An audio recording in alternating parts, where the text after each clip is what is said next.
Hello all, you are on the AndreusCryptoNews channel.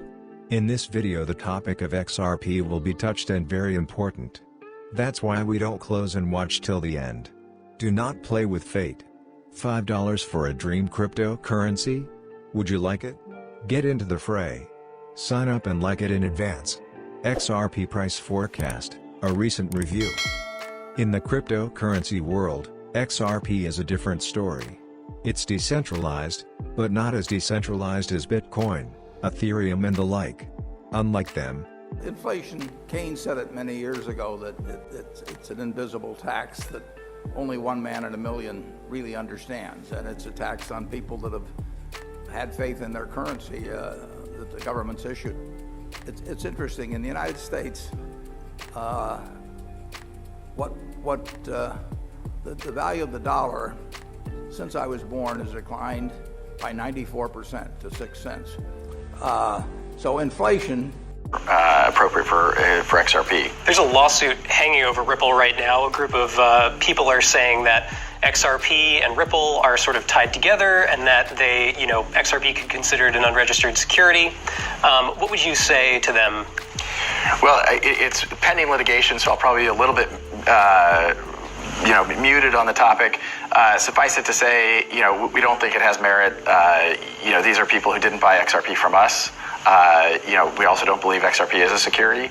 I think, one of the poignant arguments in my point of view is, if I went back to the office and said to the team at Ripple, hey, we're shutting down, XRP trades on 130, 140 exchanges around the world. XRP would keep trading. So you're like, wait a minute. Okay, so it's a security of what? It's not a security of Ripple. It doesn't give you the rights to dividends or ownership of Ripple, the company. We have shareholders of Ripple, right? We raised a Series A financing, a Series B financing, and we own a lot of XRP, but they're two separate things.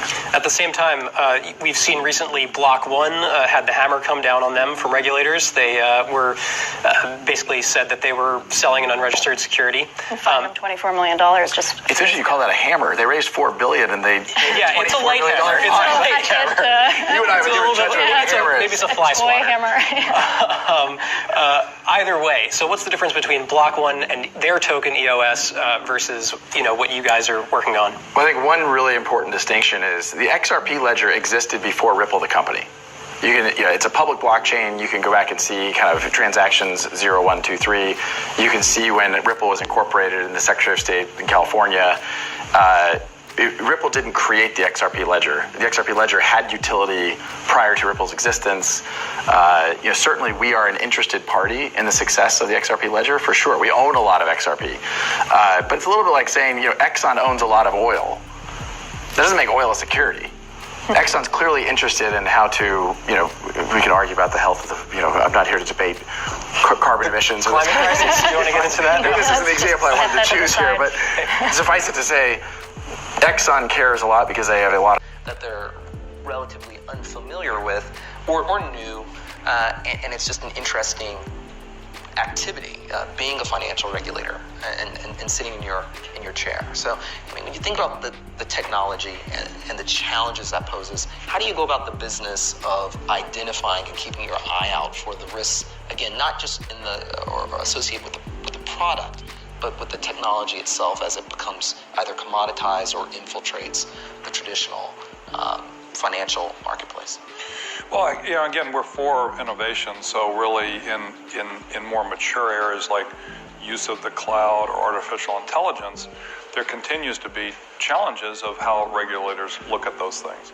Does the cloud represent a higher degree of cyber risk?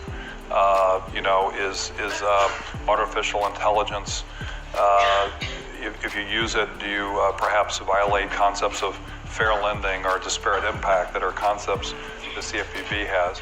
So all these are questions that really need to be solved. So I consider that kind of the crypto's kind of the new thing.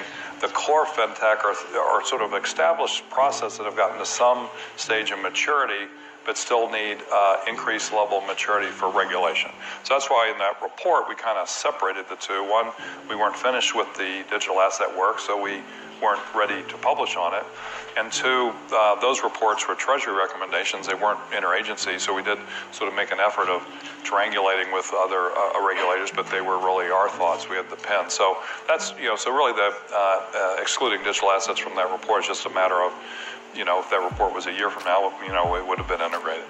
But I do think it's important to look at the nature of fintech, and these are fairly traditional, addressing fairly traditional financial services needs. It's sort of, in some ways, a disruptive marketing technique. It can be a disruptive credit analysis technique. Speed to market innovation can be quicker, but it's largely sort of overlapping with what we would all consider traditional financial services. Crypto, digital, blockchain technology is like a whole nother step. So I guess the first thing is to get the first phase right, and I think we put out a framework that we're moving forward on. I think on refer to this as the Enron of the crypto space. This has been picked up by Forbes. I have to ask you, Tone, what has been going on? I know, I wish Forbes would have reached out for an official comment, but yeah, Forbes did pick it up. It was a little bit more of a joke, but but that's what happened. That's what happened in Enron. Enron was pretty much cooking the books, and they had a fake instrument. They were selling these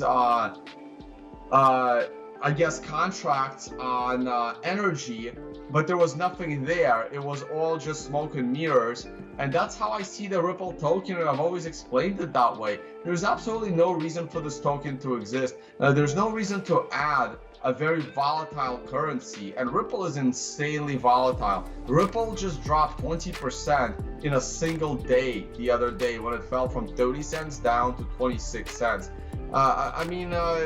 These things are insanely volatile, and there's no reason for them to exist, and they keep making up reasons for it to exist. Now, there is a lawsuit going on right now claiming them to be a security, but that lawsuit is not coming on behalf of the SEC.